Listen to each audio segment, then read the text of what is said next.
வணக்கம் தோழர்களே. நம்ம கடந்த பகுதியில் குரானை மனனம் செஞ்ச ஒரு ஆஃபீஸ் கூட நம்ம பேசிகிட்டு இருந்தோம். அந்த உரையாடலை மறுபடியும் தொடருவோம். இவனுங்க பக்க கிரிமினலுக்கு தான். இப்போ நாத்திகர்களாக இருக்கக்கூடிய நம்மள மாதிரி ஆட்கள் ஒரு நாளும் போய் ஒரு பள்ளிவாசலையோ அல்லது ஒரு கிறிஸ்டியன் சர்ச்சையோ ஒரு கோவிலே போய் அசிங்கம் பண்ண மாட்டோம். அவங்களுக்கு என்ன மரியாதை கொடுக்கணுமோ அந்த மரியாதை கொடுப்போம், அல்லது நம்ம போகாமல் இருப்போம், அவ்வளோதான் செய்வோம். ஆனால் இந்த மாதிரி மதவெறி பிடிச்சவனுங்க தான் இந்த கோவில் அடிக்கிறது, பள்ளிவாசல் அடிக்கிறது, அந்த கோயிலை போய் அசிங்கம் பண்ணுறது, இந்த வேலையெல்லாம் செய்வாங்க. அந்த வேலையை போகும்போது அந்த காலத்திலே செஞ்சுருக்காரு. இது என்னண்டா ப்ரோ, இது வந்துட்டு ஒரு கிட்டத்தட்ட கடைசி நூற்றாண்டு வரைக்கும் உலகம் மனிதர்கள் இப்படித்தான் இருந்தது. ஒரு கோத்திரத்தை ஒரு இனத்தை இன்னொரு இனம் வேட்டையாடுற கொள்ளையடிக்க. அப்ப கடைசி நூற்றாண்டு வரையே அப்படி இருந்தாண்டுக்குள்ள ஒரு 1400 வருஷத்துக்கு போல எப்படி தெரியும், ஒரு கோத்திரம் இன்னொரு கோத்திரத்தை போய் கொள்ளையடிக்க. அதான் அவங்களோட தொழில் மாதிரி. அப்ப இந்த கோத்திரத்தில் இறங்கினான் குரான். அப்ப அந்த கோத்திரத்தில் இருக்க வழக்கம் தான் குரான்ல இருக்கு. அங்க போய் கொள்ளையடிச்சதுல 5 ஒரு பங்கு அல்லாஹ்க்கும் நபிக்குமா, இப்படி சொல்ற ஒரு வேதம் தான் குரான். அப்ப இதை விளங்கினா சரி. அப்படி கொள்ளையடிக்க இதுலதான் இந்த ஆடு மாடு காணாம பெண்கள் சிறுவர்கள், இவங்க பெண்களையும் சிறுவரையும் கொல்லக்கூடாது. என்னத்துக்கு கொல்லக்கூடாது என்றா அந்த கிருந்தங்கள் எல்லாம் இருக்கின்றா அவங்க பெண்களும் சிறுவர்களும் போர் செல்வங்களை நம்ம அழிக்கலாது. அதுக்காகத்தானே அதை கொல்லப்படாண்டி. ஆனா சில இடங்கள் இருக்கு அதை கொல்லலாம் உங்களுக்கு தெரியும், புகாரிலே ஹதீஸி. இப்படிப்பட்ட ஒரு கேடுகட்ட மதத்தில் இருந்து தான் இவங்க எங்கட இதுல சாதி இல்லை, இனம் இல்லை, எல்லாரும் சமம், அல்லாஹ்க்கு முன்னாலே இன்னும் உருட்டுவாங்க. நீங்க சொன்ன மாதிரி தான் இருக்குது. ஒரு இடத்துல பெண்களையும் குழந்தையும் கொல்லக்கூடாதுன்னு இருக்கும், இன்னொரு இடத்துல கொள்ளுங்கன்னு இருக்கும். அவர் எதைத்தான் மாற்றி பேசலை. இதுவரை நம்ம நிறைய விஷயங்கள் பேசணும். அதில் உங்களுடைய மதரசா வாழ்க்கை பற்றியும் நீங்கள் அங்கே படித்த விஷயங்களும், அப்புறம் அதுக்கப்புறம் நீங்கள் மறுபடியும் கற்றுத்தே இருந்து மதத்தை துறந்ததோ, இப்படி பல விஷயங்கள் பேசணும். இப்போ நீங்கள் எங்கிட்ட சொல்கிற மாதிரி மற்ற உங்களுடைய உறவினர்கள் மற்ற உங்கள் சர்க்கிளில் உங்களை பற்றி நீங்கள் சொல்கிறது உண்டா? அதாவது எக்ஸ் முஸ்லீம் நான் அப்படின்னு சொல்கிறது உண்டா? இல்ல பிரதர், நான் இன்னும் வெளிப்படையா நான் அதை சொல்லலை, யார்கிட்டையுமே சொல்லலை. ஆனா நான் இந்த கூட பழைய நண்பர்கள் ஃபேமிலி கிட்ட நான் பேசுறத வச்சு கேட்க கேள்விகள், ஏதாவது சொல்லக்கூட நான் மாறிய கேள்வி கேட்பேன். இப்ப இதெல்லாம் வச்சு அவங்களுக்கு தெரியும், எனக்கு பெருசா நம்பிக்கை இல்லை. இப்போ நான் இப்போ ஹாபிஸ் தானே முந்தி நல்லா எல்லாம் தொழுது இருந்தேன். இப்போ நான் பெருசா பள்ளிக்கு ஏதாவது போகக்கூடிய சந்தர்ப்பம் அப்படி நான் போறேன். நான் அதாலையும் அவங்களுக்கு தெரியும், அவங்க சொல்லி பார்க்காங்க. நான் ஏதோ சொல்றதுக்காக இப்போ இருந்துவிட்டு போவேன். நான் அதனால அவங்களுக்கு ஏதோ ஒரு பிரச்சனை இருக்கின்ற அவங்களுக்கு தெரியும். நான் அதை சொன்னேன். இதை பத்தி பேசும்போது ஒரு ஃபேமிலியில ஒரு ஆள் இருக்கார். அப்ப அவர்கிட்ட பேசும்போது அவர் எப்படி என்றா, நான் பார்த்த வரையில் ஒரு உண்மையான முஸ்லீம் இல்லை, அவர் ஒரு ஆள் என்னென்று அவர் இந்த இதெல்லாம் ஒத்துக்கிறார். ஆமா, நபி இப்படித்தான் செஞ்ச, இப்படி இஸ்லாம் வாழால பரப்பப்பட்டதுதான். இந்த அமைதியா போய் இந்த தபிலிக் ஜமாத்காரர்கள் போய் பரப்புற மாதிரி பரப்பல, இது வாழை கொண்டு அடக்கி அப்படித்தான் பரப்பினு அவரே ஒத்துக்கிறார். அப்படித்தான் பரவணும் மட்டும் அவர் இருக்கார். அதால நான் அவர்கிட்ட நிறைய தர்க்கம் செய்ய நிறைய விஷயங்கள். அவர் சொல்றேன் என்னன்னா, இல்ல அதெல்லாம் செஞ்சது இந்த காவிரோட கொள்றதெல்லாம் சரிதான், ஏன்னா நம்மள மட்டும்தான் உண்மை, அதெல்லாம் மற்றவங்களுக்கு இது இப்படி எல்லாம் செய்யறதுல தப்பு இல்லை அந்த டோன்ல அவர் பேசுறார். அப்ப நான் எப்படி அதை நீங்க நிரூபிக்கல? ஒரு ரசூல்லா என்ன இல்லை, ஒரு ஆள் ஒரு உண்மையான ரைத்து ஒரு கொள்கையுமே இல்லையே. நான் நிறைய விஷயங்கள் எடுத்து அவர்கிட்ட வச்சேன். இதே மாதிரி இதுக்கு எல்லா விஷயங்களையும் வச்சேன். அதை நியாயப்படுத்துறார். நான் கேவலப்படுத்துற மாதிரி அவர் நியாயப்படுத்துற மாதிரி பேசுறார். நான் ரொம்ப கேவலப்படுத்துற மாதிரி நிறைய விஷயங்கள் எடுத்து போட்டேன். அதுக்கு பிறகு அவர் ஒன்றும் பேசல. நான் ஒன்றும் கேவலப்படுத்தி போடல. நான் குரான்ல ஹதீஸ்ல இருக்க தன்னம் போட்டேன். பிறகு அவர் ஒன்றும் பேசல. பிறகு வீட்டு அவர் போய் எங்கட அவங்க உமா பாப்பாட்ட சொல்லியிருக்கிறோம்ல, அவர் இப்படி நபியை கேவலப்படுத்தி பேசுறார் இப்படி சொல்லியிருக்கிறோம். பிறகு நான் கூப்பிட்டு பேசினேன், எங்க பாப்பா என்ன இப்படி எல்லாம் பேசுறதில்ல. நான் என்ன கேவலப்படுத்தி பேசினேன் அவர்கிட்ட சொல்லுங்க. நான் என்ன கேவலமா பேசினேன் ஏன்னா அவங்களுக்கும் தெரியா நான் என்ன பேசினேன், அவர் என்ன பேசினு தெரியும். பிறகு நானும் நிறைய விஷயங்களை சொன்னதுல நானும் எக்ஸ் முஸ்லீம் அப்படி எதுவுமே சொல்லல. நான் சொன்னேன், இப்படித்தான் தீவிரவாதம் நிறைய இருக்கு, இப்படி இளைஞர்கள் தீவிரவாதத்துல பேர்ல போறாங்க, இதாலதான் அந்த குண்டு வெடிப்பெல்லாம் நடந்துச்சு. இப்ப இதுக்கு பிறகு நம்ம திருந்தாட்டி நான் நிறைய விஷயம் பேசினேன். அவருக்கு ஒன்றும் பேசுறதுக்கு இல்லை. அப்ப கடைசி கட்டப்ப என்ன நபி நீங்க பொய்யண்டு நபி அப்ப நேர்மையே இல்லாதால் போலியானாள்னு சொல்றீங்களான்னு கேட்ட நான் ஒன்றும் பேசல. அதோட அதுவும் விடுபட்டுட்டு பிறகு நான் ஒன்றும் பேசுறது இல்லை. நான் சும்மா நோம்பில் தொலை போவேன், சும்மாக்கு போவேன், அவ்வளவுதான். வேற யார்கிட்ட எதுவும் பேசுறது இல்லை. இதை பத்தி யாராவது என்ன வந்து வம்பு கொடுத்தாங்கன்னா அவங்கள்ட்ட பேசுவேன். மற்றபடி இப்போதைக்கு கல்யாணம் முடிஞ்ச ஒரு 4-5 வருஷம் ஆயிட்டு. நான் அந்த கல்யாணம் முடிக்கிறதுக்கு ஒரு வருஷத்துக்கு முதல் தானே எனக்கு இந்த நான் ஒரு இதை விட்டு வெளியாகிறேன்.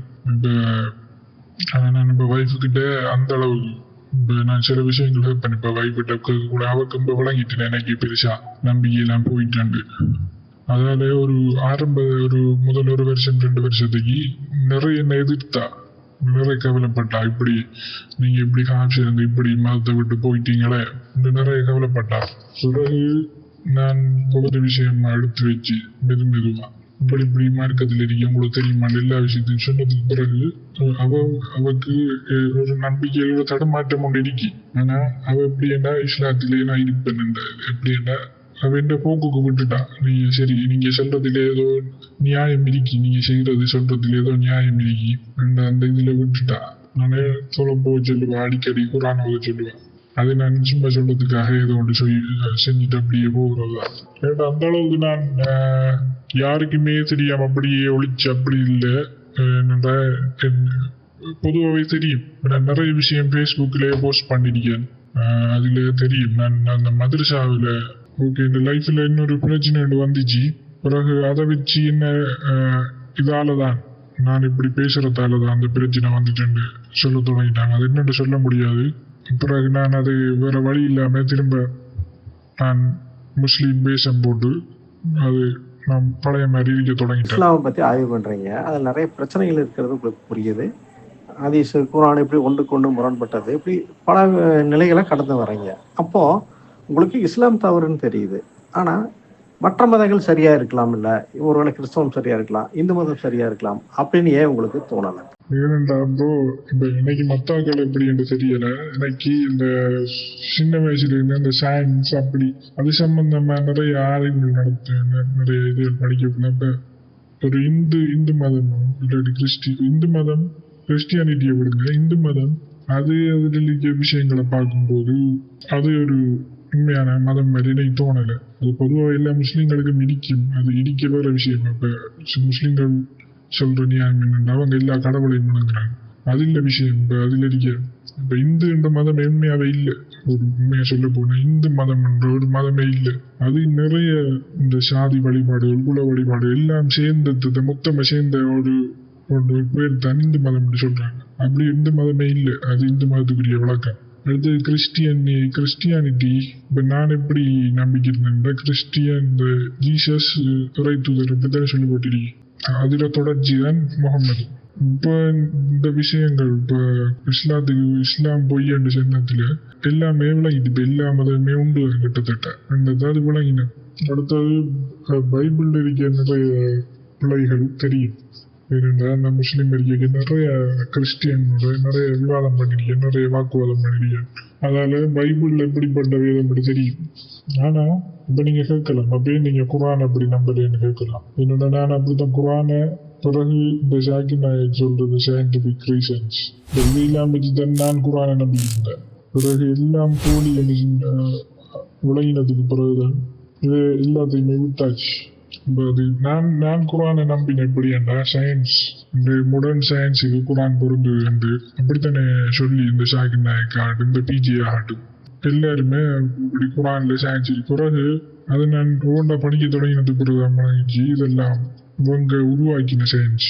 இதுக்கு நான் உதாரணம் சொல்றேன்.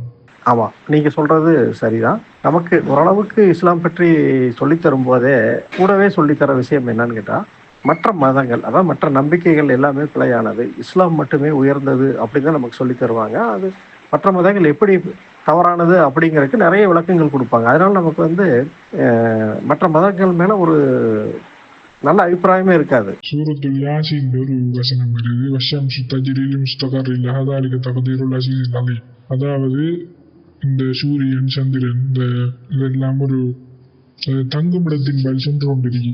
இது யாவரையும் மிகைத்தோன்ற இது ஒன்று வருது. இப்போ இதை வச்சு இந்த எல்லாருமே இது சயின்ஸ் எப்படியாண்டா இப்போ மாடர்ன் சயின்ஸோட இது எப்படி பொருந்துவேண்டா. சுமையா, நான் உங்ககிட்ட ஒண்ணு கேக்குறேன், உனக்கு தெரியுதான்னு பாப்போமா? கேளு. நம்ம நிலவு எதை சுத்தி வருது? நிலா பூமியை சுத்துது. நம்ம பூமி சூரியனை சுத்தி வருது. இது தெரியாதா? அப்ப சூரியன் எதை சுத்துது? சூரியன்லாம் சுத்தாது, அதை சுத்திதான் எல்லா கோளும் வருது. ஸ்கூல்ல எல்லாம் படிச்சது கிடையாதா? இல்ல, சூரியனும் அதோட வட்டத்துக்குள்ள சுத்ததான் செய்யுது. வேணா கூகுள் பண்ணி பாரு. ஆமாப்பா, பாரு, இப்ப 21ஆம் நூற்றாண்டு, இப்ப கூட சூரியன் சுத்துதுங்கிறது ஒன்ன மாதிரி நிறைய பேத்துக்கு தெரியல. ஆனா 14ஆம் நூற்றாண்டுக்கு முன்னாடி இறைவன் குரான்ல சொல்லியிருக்கான். என்னன்னு? சூரியன் சந்திரனை நெருங்கி பிடிக்க முடியாது, இவ்வாறே வானத்தில் எல்லாம் தம் வட்ட வரைக்குள் நீந்தி செல்கின்றனன் இறைவன் சொல்றான். நீந்துதுன்னா என்ன அர்த்தம்? வானத்துல எந்த பொருளுமே நிலையா இல்லைன்னு அர்த்தம். இந்த குரான்ல சொன்னது இப்ப மாடர்ன் சயின்ஸ்ல எப்படி இல்லைன்னா, இந்த பெரிய சூரியன் நம்மளோட ஞாயிற்று தொகுதியை ஒரு திசையை நோக்கி சென்று கிடைக்கும். இப்போ இதைத்தான் குரான்ல சென்று அவங்க சொன்னாங்க. ஆனா பிறகு அது சம்பந்தமான ஹதீஸ் ஒன்று இருக்கு. இப்போ அதுல அவர் என்ன தங்குமிடம் நபி என்னத்தை சொல்றதுன்னா, இந்த சூரியன் அரசுக்குள்ள ஒரு நாள் போய் சுஜூது செஞ்சுட்டு அதெல்லாம் அனுமதிச்சோன்னா அடுத்தாண்டு வந்து உதிக்கும். இதைத்தான் அவர் தங்குமிடம் என்று சொல்றார். விளங்குதா? இப்போ குரான்ல இருக்க எல்லா சயின்ஸுமே இப்படிதான். அடுத்தது இப்ப குரான்ல தான் சயின்ஸ் இருக்கு. அப்படி நீங்க பார்த்தா நீங்க திருக்குறள்லையும் சயின்ஸ் இருக்கு, எல்லா பகவத்கீதையில சயின்ஸ் இருக்கு, பைபிள்ல சயின்ஸ் இருக்கு. அப்ப இதுக்கெல்லாம் என்ன சொல்லுவீங்க? பிறகு நான் உண்ட விளங்கினேன் என்னன்னா, ஒரு இடத்துல ஒரு குறிப்பிட்ட பாயிண்ட்ல நம்ம கல்லறிகிறோம். ஒரு கல்லறிஞ்சப்படாது, ஆனா ஒரு 100 கல் அறியக்குள்ள ஏதாவது ஒரு கல்லுப்படும். அந்த கன்செப்ட் தான் குரான்ல இருக்க சயின்ஸ். ஒரு 1000 வசனம் செல்லக்குள்ள ஏதோ சயின்ஸோட பொருந்து. ஆனா அது உண்மையான கருத்தை உள்நோக்கி பார்த்த நம்மளுக்கு மதிக்கும் சயின்ஸுக்கும் சம்பந்தம் இல்லைண்டு. ஆனா ஏதோ ஒன்று அது பொருந்துறதுக்காக அதை வச்சு இவங்க சயின்ஸ் உருட்டு தெரியாம குரான்ல இருக்கு சைத்தானுக்கு கல் எறிகிறான், இந்த எரி நட்சத்திரங்கள் வந்து சைத்தானுக்கு எறிகிறாங்கல்ல. இப்படி நிறைய விஷயங்கள் இப்படி சயின்ஸுக்கு முரணா நிறைய இருக்கு. இதை யாரும் பார்க்கல. ஆயிரக்கணக்கில் சயின்ஸுக்கு முரணான விஷயங்கள் இருக்கு. ஏதோ ஒரு 4-5 ஒரு 10 சயின்ஸ் மாதிரி இருக்கிறதுக்கு அதை மட்டும் பிடிச்சிக்கிறியா? இது இஸ்லாம் மட்டும் இல்லை, இது எல்லா மதத்திலையும் பிறகுதான் பழகிச்சு. எல்லா மத புத்தகங்களும் பைபிள், குரானு, பகவத்கீதை, ராமாயணம், மகாபாரதம், இன்னும் என்னென்ன இருக்குதோ இது எல்லாமே வந்து அந்தந்த காலகட்டத்தில் வாழ்ந்த மக்களுக்கு என்ன தெரியுமோ அதைத்தான் சொல்லியிருக்காங்க. அதை மீறி அவங்க எதையுமே சொல்லலை. இத்தனை புத்தகங்கள் இருக்கு இல்லையா, இதில் ஏதாவது ஒன்றுலையாவது நம்ம வாழக்கூடிய பூமி வந்து உருண்டையானது, அது வந்து சூரியனை சுற்றி வருது அப்படின்னு ஒரு இடத்துலையாவது சொல்லியிருக்காங்களா? உண்மையிலே இதை வந்து அல்லாவோ ஏதோ ஒரு கடவுளா படைச்சதா இருந்தேன், அந்த கடவுளுக்கு இதை சொல்றதுல என்ன கஷ்டம் இருக்க முடியும்? ஒரு ஹதீஸ் இருக்கு என்னன்னா, நபியாவே அவராவே வாய விட்டுறேன். அவரை வாய விட்டுருக்காடி நம்ம இவ்வளவு பேசிருக்க தேவையில்லை. அவராவே கேட்கற என்னண்டா, இந்த மேகம் இருக்கு, இந்த மேகத்துக்கு மேல என்ன இருக்குன்னு தெரியுமான்னு கேட்கற. மேகத்துக்கு மேல வானம் இருக்கு, அந்த வானத்துக்கும் பூமிக்கும் இடையில எவ்வளவு தூரம் இருக்குன்னு கேட்கற. அப்ப சாபாக்கள் சொல்றாங்க இல்ல தெரியல. அவர் சொல்றது 700 ஒட்டக வருஷம் அப்படி சொல்றாரு. இந்த வானத்துக்கும் பூமிக்கும் உள்ள தூரம் 700 ஒட்டக வருஷம். அதாவது ஒரு ஒட்டகம் ஒரு வருஷம் முழுக்க தூரம் பிரயாணம் போனா எவ்வளவு தூரம் இருக்குதோ அதான் ஒட்டக வருஷம். அது மாதிரி 700. இது நீங்க கணக்கு போட்டு பாத்தீங்கன்னா, நான் போட்டு பார்த்தேன், இப்போ பாத்தீங்கன்னா அந்த தூரம் எவ்வளவு வருதுன்னா, அந்த தூரத்தை வச்சு நிலவு நம்ம பூமிக்கு கிட்டறிய நிலவுக்கு கூட போகலாம். இப்ப இவர் வானத்துக்கும் பூமிக்கும் உள்ள தூரம் என்றதை சொல்றார். பிறகு அந்த 2ஆம் வானத்திலிருந்து 3ஆம் வானத்துக்கு அதுக்கும் அந்த தூரம் 500 700 வருஷம் 8ஆம் வருஷம் அப்படி சொல்றாரு. அப்படி 7 வானத்துக்கும் சொல்றாரு. இது என்ன கன்செப்டா, இது அந்த பாபிலோனியன் அந்த காலத்துல வாழ்ந்த பாபிலோனியர்கள்ல அவங்கள இந்த பிரபஞ்சத்துடைய கன்செப்ட் இதுதான். ஒரு தட்டு மேலுக்கு 7 தட்டு வானம், அது மாதிரி கீழுக்கு நபி அதையும் சொல்றாரு. பூமி கீழ் என்ன தெரியுமா, இது கீழே இன்னொரு பூமி இப்படி 7 பூமி என்று சொல்றாரு. இதைத்தான் குரான்ல சொல்லி சப சமாவாத்தி வெள்ளார் 7 வானம் 7 பூமியை தட்டு தட்டாக படைத்தான். அப்ப அந்த வசனத்துக்கு தஃசீர் எழுதினவங்க சொல்றாங்க, டூம் மாதிரி 7 வானங்கள் 7 பூமிகள் அந்த அது குட மாதிரி பரத்தி இடிக்கி வானத்தை. இது வந்து அந்த பாபிலோனியா என்ற கன்செப்ட். இப்ப இதைத்தான் சொல்லுது. இப்ப இதுல இன்னும் சயின்ஸ் இருக்கு இவங்களுக்கு. இப்ப நான் இந்த சொன்ன ஹதீஸ் சுன்னா.comல இருக்கி. இது ஒரு சஹீஹான ஹதீஸ் இருந்துச்சு. எப்ப வரைக்கும்னா ஒரு 50 வருஷத்துக்கு முதல் வரைக்கும் இது ஒரு சஹீஹான ஹதீஸ். பிறகு வந்து அல்பானி சஹீஹான் இருக்கும் அந்த பக்கத்துல, நாசிருத்தீன் அல்பானி. அவர் வந்தது ஒரு 100 வருஷத்துக்குள்ளான அவர் வந்து அவர் என்ன சொல்லிட்டாரண்டா, இல்ல இந்த ஹதீஸ் லைவ் சொல்லிட்டாரு. ஏனென்றா அவருக்கு தெரியும் இது ஷஹீஹாகி நமத்த இஸ்லாமையே உழைச்சிருமாண்டு. அப்ப நான் இன்னொரு கேள்வி எடுத்தவர் என்ன கேள்வி என்ன ஷஹீஹ் லைஃப் அல்பானி என்ற ஒரு ஆள் இந்த சுன்னாடு கோம்பில பாத்தீங்கன்னா தெரியும் ஹதீஸ் ஷஹீஹ் லைஃப் பக்கத்துல பிறகு அல்பானி என்றால் ஷஹீஹ் ஆகிறிய லைஃப் ஆகிறிய. இப்ப நான் என்னத்தை கேட்கணும்னா 1400 வருஷத்துக்கு பிறகு ஒரு ஆள் ஒரு ஹதீஸ் ஷஹீஹ் லைஃப் ஆகிறியார். அப்ப இது கேள்விக்குரியாது. இந்த 1400 வருஷம் நம்பிக்கை இருந்தார்கள் கேள்விக்குரியாது. அப்ப இன்னும் 2000 வருஷத்துக்கு பிறகு ஒரு ஆள் இல்லாட்டி 2000 இல்ல ஒரு 100-200 வருஷத்துக்கு பிறகு இன்னொரு ஆள் இப்ப நாம நம்பிக்கிறிய ஹதீஸ் எல்லாம் லைஃப் ஆக்கலாமா? நான் இஸ்லாமிய நூல்களில் குரானுக்கு அடுத்து படித்தது சஹீஹ் புகாரி தான். அப்போ ஏன் அந்த புக்கை எடுத்து படித்தேன் அப்படின்னா, அது இருக்கிறது எல்லாமே நம்பக்கூடிய செய்திகள், தாராளமாக நீங்கள் நம்பலாம். ஆனால் எனக்கு முதல்ல தெரியும் இந்த ஹதீஸில் இந்த பிரச்சனை இருக்குங்கிறது எனக்கு தெரியும். ஆனால் புகாரியை பொறுத்தளவு அந்த மாதிரி எதுவுமே இல்லை, நீங்கள் அதில் இருக்கிற எல்லா ஹதீஸையும் நம்பலாம் அப்படின்னு நான் ஏற்கனவே கேள்விப்பட்டதுனால அதை படிக்க ஆரம்பித்தேன். படித்து நான் நிறைய தெரிஞ்சுக்கிட்டு வரும்போது அப்புறம் பார்த்தா எங்கள் ஊர் அறிஞர் பிஜே இருக்காரு, அந்த ஆள் என்ன பண்ணுறாரு, அதில் சரியில்லை, இது சரியில்லை, அதை நிராகரிக்கணும், இது பொய், இந்த அறிவிப்பாளர் வரிசை சரியில்லை, அந்த அறிவிப்பாளருக்கு மறதி இருக்குது, இந்த ஆளுக்கு உடம்பு சரியில்லை, இப்படின்னு ஏதேதோ காரணம் சொல்லி அந்த ஒரு பங்குக்கு ஹதீஸ்களை நிராகரிக்கிறார். இப்படி வாய்க்கு வந்தபடி ஹதீஸ்களை நிராகரிச்சுட்டு போனால் கடைசியில் என்னதான் மிஞ்சும்? எதுக்காக அப்படின்னா, அது லைஃபாக இருக்கட்டும், அதை பற்றி பிரச்சனை இல்லை. நமக்கு இப்படி ஒரு ஹதீஸ் இருக்குங்கிறது சொன்னால் போதும். நம்ம சொல்கிறது இல்லை, அவங்க சொன்னது தானே. அது லைஃபோ இல்லை சஹீஹோ என்னவோ இருந்துட்டு போட்டோம், நமக்கு அதை பற்றி பிரச்சனை இல்லை. இப்படி ஒன்று இருக்குல்ல. இன்னும் பிடிக்கப்படுது நான் சேவ் பண்ணி வச்சது. நீ அந்த இதுல அடிச்சு பாத்தீங்கன்னாலே வரும் இந்த 500 years என்ற அந்த சுன்னா.com ரிசர்ச் பண்ணாலே இது சம்பந்தமா நிறைய ஹதீஸ் வரும். இதை தாருசலாம் லைவ் அடி சொல்லிருக்கான். ஏன்னா அவங்களுக்கு தெரியும் இது சை அடி சொன்னாலே நடக்க மாட்டேன். என்னென்னா அவங்களோட காலத்துல ஒட்டகம் வேகம் ஓடுறது, அதை வச்சுதான் தூரம் கணக்குறது. அவங்களுக்கு இந்த ஒளிர வேகத்தை பத்தி எல்லாம் தெரியாது. அந்த அவ்வளவு மழுமட்டையான ஒரு சமுதாயத்திட்ட இருந்ததான் நம்ம அதை நம்ம முன்மாதிரியா பின்பற்றிக்கிறோம். நீங்க சொல்றதை கேட்கும்போது எனக்கு சிரிப்பை கண்ட்ரோல் பண்ண முடியல. ஆனா இவனுங்க மேடையில ஏறி கத்தி கூப்பாடு போடுறது என்னன்னா, குரான் அறிவியல் இருக்குது, புவியியல் இருக்குது, முகமது நபிக்கு தெரியாதது ஒண்ணுமே இல்லை, அவருக்கு இறைவன் எல்லாமே அறிவிச்சு கொடுத்துருந்தான் அப்படிங்கிறாங்க. ஒரு வானம்னா என்ன, பூமியில என்ன அப்படிங்கிற ஒரு சிம்பிளான விஷயம் கூட சொல்லித்தரலன்னா அப்புறம் என்னத்துக்கு அது? இன்னொரு விஷயம் நான் நேற்று பார்த்தேன். இன்னைக்கு அது பார்த்ததுக்கு பிறகு எனக்கு என்ன சொல்றோம் விளங்கல. குரான்ல ஒரு வசனம் இருக்கு, இந்த பூமியில் நாங்கள் முளைப்பிக்கும் அனைத்தையும் ஜோடி ஜோடியாக படைத்துள்ளோம். அதாவது இந்த பூமியில உங்களையும் இந்த பூமியில முளைக்க எல்லாத்தையுமே நாங்கள் ஜோடி ஜோடியா படைச்சிருக்கோம். என்ன சொல்ல வராங்கண்டா, இந்த குரான்ல அப்பதை சொல்லிருக்கி மனிதர்கள் மட்டும் இல்ல எல்லா உயிரினங்களும் தாவரங்களோட ஜோடி ஜோடியா இருக்கேன் அப்பதை சொல்லிருக்கேன் சயின்டிபிக் மிராக்கள் சொல்லுவாங்க. இதைத்தான் நானும் அந்நேரம் முஸ்லீம் அறியவே நானும் நம்பிக்கிருந்தேன். எவ்வளவு பெரிய அதிசயம். பிறகு தேடி பார்க்க கூட தான் விளங்கிச்சு, தாவரங்கள்ல ஜோடி இருக்கின்றது இன்றைக்கு இல்லை தெரிஞ்சது. கிட்டத்தட்ட 2000-3000 வருஷமா இந்த அரபிகள் விவசாயம் செய்யறாங்க. என்ன விவசாயம்? இந்த ஈச்ச மரம் விவசாயம் செய்யறாங்க. இப்ப தென்னை மரம் இடிக்கி, அதிலேயே ஆணும் இடிக்கும் பெண்ணும் இடிக்கும். அந்த ஒரே மரத்திலேயே ஆண் பூ பெண் பூ இடிக்கும். ஆனா ஈச்ச மரத்துல அப்படி இல்லை, ஆண் மரம் வேறு அடிக்கி பெண் மரம் அந்த பெண் மரத்துல பெண் பூ மட்டும்தான் காய்க்கும், ஆண் மரத்துல ஆண் பூ மட்டும்தான் காய்க்கும். அப்ப இது தெரிஞ்ச அரபிகள் அப்ப என்ன செஞ்சிருக்காங்கன்னா, அந்த பொலினேஷன் சொல்லுவாங்க, மகரந்த சேர்க்கை. அதை பண்றதுக்கு என்ன வாங்கலாம்டா, ஆண் மரத்தை கொண்டு போய் அதுல இருக்க இதை கொண்டு போய் பெண் மரத்துல இதுல தடவுவாங்க, தேய்ப்பாங்க. அந்த மகரந்த மணியை உள்ளு போய் அது படமாகறதுக்கு. இப்ப இல்ல, அரபிகள் 3000-4000 அதுக்கு முதல் கூட ஈச்ச விவசாயம் செஞ்சுக்கிறாங்க.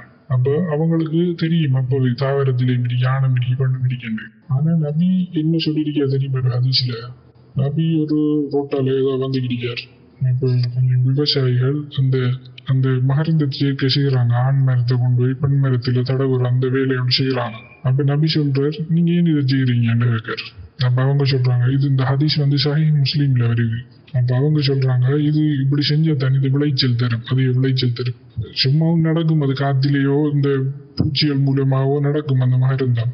ஆனா அவங்க அப்படி செய்யறது, இப்ப ஒரு விவசாயம் அப்படி செய்யக்கூட விளைச்சல் கூட்டுறதுக்காக இப்படி செய்யணும்.